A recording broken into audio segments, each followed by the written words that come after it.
안녕하세요. 나합격 시리즈 선선자동화 기능사를 강의하고 있는 김세희입니다. 이번 시간에는 2011년도 5회 기출문제를 풀어보도록 하겠습니다.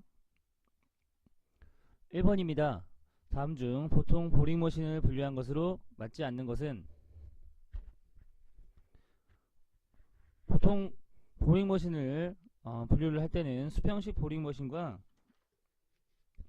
정밀형 보링머신, 그리고 지그 보링머신으로 분류할 수 있겠는데요. 그 중에 보통 수평식 보링머신을 가장 많이 사용을 합니다. 그 중에서는 테이블형, 그리고 플래너형, 그리고 플로우형, 이동형으로 분류를 할 수가 있겠습니다. 따라서 보통 머신을 분류한 것으로 맞지 않는 것 4번 코어형이 되겠습니다. 답은 4번입니다. 2번입니다. 기계장치의 안전에 대해 설명한 사항으로 적합하지 않는 것은? 일간과 절삭 공구가 회전하는 기계 작업을 할 때에는 장갑을 끼지 않고요. 이렇게 회전하는 기계 작업을 할 때는, 선반이나 밀링 작업을 할 때는 꼭 장갑을 끼지 말아야 됩니다. 기계 전원 장치에는 동력 차단 장치가 있어야 되고요. 연사계 숫돌에는 견고한 안전 커버가 있어야 됩니다. 선반 공구대 위에 공구를 올려놓고 작업을 해야 한다 라고 나와 있는데, 선반 공구대 위에는 공구를 올려놓지 말고 올려놓으면 안 되고요. 꼭 공구를 다 내려놓은 다음에 작업을 해야 됩니다. 답은 4번이 되겠습니다. 3번입니다. 선반 작업에서 절삭 가공 시 회전수를 구하는 공식은?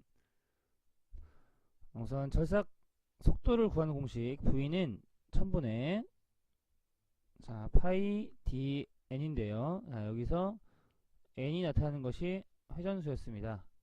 n에 대한 식으로 전환을 하면 이 회전수 n은 파이 d분의 1000V가 됩니다. 따라서 답은 3번이 되겠습니다. 4번입니다. 절삭 공구재료의 구비 조건으로 적합하지 않은 것은? 내 마모성이 커야 되고요. 형상을 만들기 쉬워야 되고, 고온에서 경도가 낮고 취성이 클 것이라고 나와 있는데, 우선 경도는 단단한 것이므로 경도가 낮고, 취성이라고 하는 것은 깨지기 쉬운 성질을 뜻하므로 취성이 크면 안되고 작아야 됩니다. 취성이 작고 그 반대되는 성질, 질긴 성질인 인성이 커야 합니다. 피사체보다 단단하고 인성이 있어야 됩니다. 답은 3번이 되겠습니다. 5번입니다. 선반 작업에서 원통의 지름이 2분의 1로 줄어들 때 회전수의 변화는? 선반 작업에서 회전수는 앞서 3번에서 설명드렸다시피 회전수는 파이 d분의 1000V가 되겠습니다.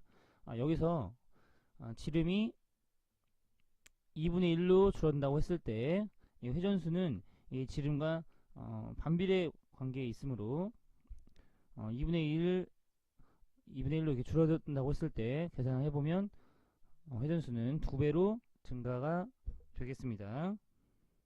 답은 2번이 되겠습니다. 6번입니다. 광물성유를 화학적으로 처리하여 원액과 물을 혼합하여 사용하며 표면 활성제와 부식 방지제를 첨가하여 사용하는 절삭유제는? 그래서 표면 활성제와 부식 방지제를 첨가하는 광물성유, 이것은 에멀선형 유화유가 되겠습니다. 답은 4번이 되겠습니다. 7번입니다. 밀린 커터 중에 기호의 이 모양과 같이 공작물의 형상과 동일한 윤곽을 가진 커터는? 이 기어와 같은 것들은, 기어 이 모양 같은 것들은 좀 복잡한 모양이라서 총형 밀린 커터로 가공을 하게 됩니다. 답은 총형 밀린 커터가 되겠고요. T형 밀린 커터라고 하는 것은 T홈과 같은 T홈 가공에 사용하는 커터를 말하고요. 정면 밀린 커터라고 하는 것은 외주와 정면에 절삭날이 있고 평면을 가공할 때 사용을 합니다. 플라이 커터라고 하는 것은 요구하는 모양으로 연삭을 하여 사용하는 것을 플라이 커터라고 합니다. 따라서 답은 4번이었습니다. 8번입니다. 선반에서 가공할 수 없는 작업은 선반에서 나사 가공 가능하고요. 자, 기어 가공은 밀링 머신 등에서 가능하고 선반에서는 할 수가 없습니다. 테이퍼 가공 가능하고요. 자, 구멍 가공 가능합니다. 답은 2번이 되겠습니다. 9번입니다. 나사 마이크로미터는 나사의 어느 부분을 측정하는가? 나사의 마이크로미터는 나사의 유지름을 측정을 하겠습니다. 답은 4번이 되겠습니다. 10번입니다. 밀링 머신에서 사용하는 절삭 공구가 아닌 것은 밀링 머신에서 엔드밀 사용하고요. 정면 커터, 초용 커터 모두 다 사용합니다. 그래서 브로치는 브로치 머신에서 사용하는 공구를 말합니다. 답은 4번이 되겠습니다. 11번입니다. 한 부품에 같은 종류의 구멍이 여러 개가 있습니다. 구멍의 지지선 위에 20-파이10 드릴이라는 구멍 표시의 올바른 해석은 10파이짜리 드릴이라고 했으므로 구멍이 10파이라고 했으므로 지름이 10mm이고요. 이것이 20개가 있다는 뜻이 되겠습니다. 이거에 대한 설명. 20파이짜리 드릴 구멍과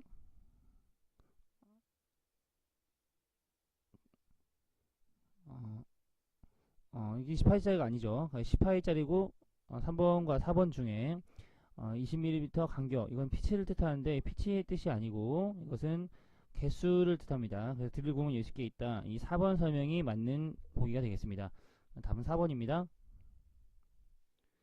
12번입니다. 그림과 같은 면에 지시기호에서 A부에 기입하는 내용은 무엇인가 라고 나와 있는데요. 자, 우선 이 부분으로 나눌 수가 있겠습니다. 자, 우선 위쪽에 있는 이 부분은 산술 평균 거치기 값이 들어가고요. 자, 이 부분은 기계 가공 공차 값이 들어갑니다. 자, 그리고 이 부분은 줄무늬 방향 길이가 들어가고요. 자, 이 부분은 컷 오프 값이 들어갑니다. 여기 A 부분에 들어갈 것은 가공 방법이 되겠습니다. 따라서 답은 1번이 되겠습니다. 13번입니다. 다음 도면에 사용된 치수가 아닌 것은 참고 치수는 이렇게 나타나죠. 자, 그래서 여기 참고 치수가 나와 있고요. 자, 못대기 치수는 C라고 나와 있는 것을 찾으면 되는데요. 자, 이 부분이 나와 있습니다. 지름 치수는 파이 치수 보조기를 사용하면 되는데요. 자, 치수 보조기로 파이를 사용한 것 이렇게 나와 있습니다. 반지름 치수는 치수 보조기로 R을 사용해야 하는데 R을 사용하는 것은 찾아볼 수 없습니다. 따라서 답은 4번이 되겠습니다. 14번입니다. 베어링 호칭 번호가 6205인 경우 안지름은 몇 밀리미터인가? 자, 베어링 호칭 번호에서 6205 중에 05가 베어링 안지름을 뜻하는 번호였습니다. 05는 곱하기 5를 해주면 안지름의 치수가 나오겠죠? 그래서 곱하기를 해주면 25가 되겠습니다. 답은 3번이 되겠습니다. 15번입니다. 투상투법에서 그림과 같이 경사진 부분의 실제 모양을 도시하기 위해서 사용하는 투상도의 명칭은 자, 이 부분 모서리 면을 꺼서 이 모양을 나타낼 때는 이 보조 투상도라는 것을 사용을 하게 됩니다. 답은 4번이 되겠습니다. 16번입니다. 다음 도면에서 H수는 얼마인가? H수는 자, 이 부분인데요. 자, 이 부분은 쭉 내려가 보면 자, 이 길을 뜻합니다. 그러면 여기 24에서 자, 이 부분을 더해주면 이 A의 치수가 나오겠죠? 자, 이 부분은 이 목각기 한 부분에 반지름이 5라고 나와 있으므로 이 부분의 치수는 5가 되겠습니다. 따라서 H치수의 식은 구하는 공식 시작은 25 24 더하기 5가 되겠습니다. 그래서 계산을 해주면 29가 나오겠습니다. 답은 4번이 되겠습니다. 17번입니다. 기계 제동에서 도형이 나타나지 않으나 공작 시에 이해를 돕기 위해서 가공 전에 형상이나 공구의 위치 등을 나타내는 데 사용하는 선은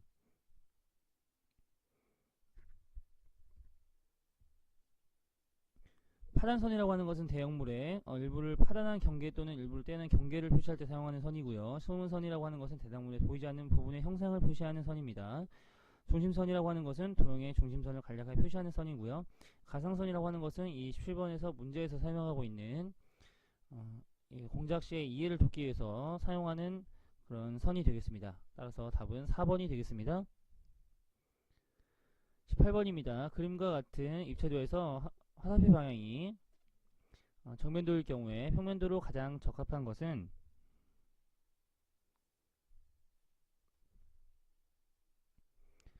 이쪽 화살표 방향을 정면으로 본다고 했을 때 평면도라고 하는 것은 위에서 아래를 바라본 면이 되겠습니다. 그래서 위에서 바라본 형상은 1번과 같은 형상이 되겠습니다. 답은 1번이 되겠습니다. 19번입니다. 구멍 파이 80에 대해서 H5, H6, H7, H8 끼워 맞춤 공차를 적용할 때 치수공차 값이 가장 작은 것은 이 H 너무 기호가 똑같다고 했을 때 숫자가 작을수록 치수공차가 작습니다. 따라서 치수공차 값이 가장 작은 것은 H5가 되겠습니다. 답은 1번이 되겠습니다. 20번입니다. 기형차의 종류를 성격에 따라 구분하고자 할 때 이에 해당하지 않는 것은 공차의 종류에는 모양공차, 자세공차, 위치공차, 흔들림공차가 있겠습니다. 그래서 이에 해당하지 않는 것은 4번 허용공차가 되겠습니다. 답은 4번이 되겠습니다. 21번입니다. 내경이 20mm인 실린더에 6kg 중 per 제곱센티미터의 유압이 공급될 때 실린더 로드에 작용하는 힘은 약 얼마인가? 실린더 압력을 구하는 공식으로는 P는 작용 면적분의 압력이 되겠습니다. 그래서 힘은 압력 곱하기 작용 면적이 되겠습니다. 그래서 대입을 해보면 6kg 중 per 제곱센티미터 곱하기 4분의 파이 여기서는 제곱센티미터이므로 여기서 밀리미터를 센티미터로 전환해 주겠습니다. 그러면 2cm가 되겠죠. 그래서 2cm를 대입을 해서 제곱을 해서 면적을 구하겠습니다. 계산해주면 18.8kg 중이 되겠습니다. 답은 2번이 되겠습니다. 22번입니다. 전진 운동과 후진 운동을 할 때 실린더 피스톤이 낼 수 있는 힘의 크기가 같은 실린더는 우선 힘의 크기가 같으려면 이 실린더의 양쪽 실린더 길이가 면적이 같거나 아니면 로드가 없거나 둘 중 하나입니다. 그래서 4개 보기를 봤을 때 로드가 없는 것은 없고요. 로드가 모두 다 있는데 로드가 다 있다면 이쪽 양쪽 로드가 있는 것이 적합하겠습니다. 따라서 답은 3번 랑로드 복동 실린더가 되겠습니다. 23번입니다. 다음 그림의 밸브 기호에서 제어 위치의 개수는 이 사각형 박스가 몇 개이냐를 따집니다. 여기서는 3개이므로 제어 위치의 개수는 3개가 되겠고요. 여기서 포트를 따질 때는 이 정사각형 안에 이 부분이 몇 개가 있냐, 포트가 몇 개 있느냐를 따지는데 이게 포트입니다. 4개가 있으므로 이것은 4포트 3위치 밸브가 되겠습니다. 답은 3번이 되겠습니다. 24번입니다. 다음 중 투합 밸브를 엔드 밸브라고도 하는 이유를 설명한 것이다. 옳은 것은 투합 밸브를 엔드 밸브라고도 하는 이유는 두 개의 공기 입구에 모두의 공합이 작용해야만 출력이 나오므로 엔드 밸브라고도 합니다. 답은 2번이 되겠습니다. 25번입니다. 다음 중 유압유에 비해서 압축 공기의 특성을 설명한 것으로 틀린 것은 탱크등의 저장이 용이하고요. 온도에 극히 민감하지는 않습니다. 폭발 위나 위험이 거의 없고요. 먼 거리까지도 쉽게 이송이 가능합니다. 답은 2번이 되겠습니다. 26번입니다. 다음 중 회로의 최고 압력을 제어하는 밸브로서 유압 시스템 내 최고 압력을 유지시켜주는 밸브는 최고 압력을 제어하는 밸브로는 릴리프 밸브가 되겠습니다. 답은 1번이 되겠습니다. 다음 중 공합 조정 유닛의 구성 요소에 속하지 않는 것은 공합 조정 유닛으로는 드레인보치 필터, 그리고 압력 조절 밸브인 강압 밸브, 그리고 루브리게이터 윤활기가 있겠습니다. 속하지 않는 것은 2번 냉각기가 되겠습니다. 답은 2번이 되겠습니다.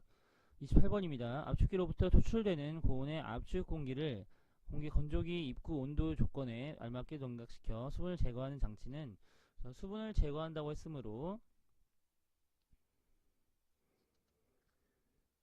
애프터 쿨러가 되겠습니다. 냉각기.